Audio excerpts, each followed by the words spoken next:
আসসালামু আলাইকুম এভরিওয়ান, কেমন আছেন? আগের দিন আমি দেখিয়েছিলাম পুর কিভাবে তৈরি করতে হয় পুলি পিঠার। আজকে আমি পিঠা তৈরি করে দেখাবো। প্রথমে রুটি বেলে নিব। আপনারা চাইলে আপনাদের ইচ্ছা মতো শেপ দিয়ে দিতে পারেন রুটির। আমি ময়দা দিয়ে আগে থেকে ডো তৈরি করে রেখেছিলাম। এটা হচ্ছে নারকেলের পুর। এখন আমি দিয়ে দিব রুটির মধ্যে নারকেলের পুর।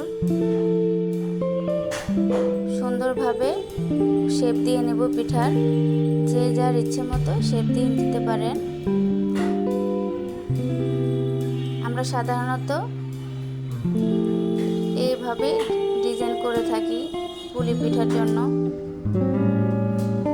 আপনারা চাইলেও অন্য ডিজাইনও করতে পারেন। আপনাদের বোঝার সুবিধার্থে আমি আরেকটি পিঠা তৈরি করে দেখাবো।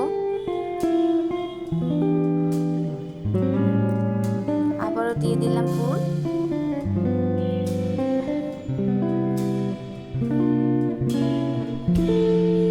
যে যার ইচ্ছা মতো ডিজাইন দিয়ে দিতে পারেন।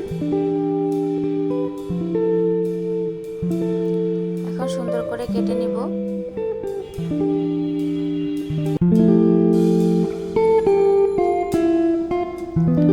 আমি দুই রকমের ডিজাইন দেখিয়েছি আপনাদের, আপনারা চাইলে অন্য ডিজাইন করতে পারেন।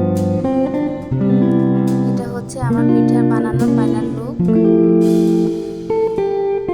এটা হচ্ছে বানানোর পরে সেকে নেওয়ার সে লুকটা। খুব সুন্দর হয়েছে। আপনারা চাইলে ভেজেও খেতে পারেন।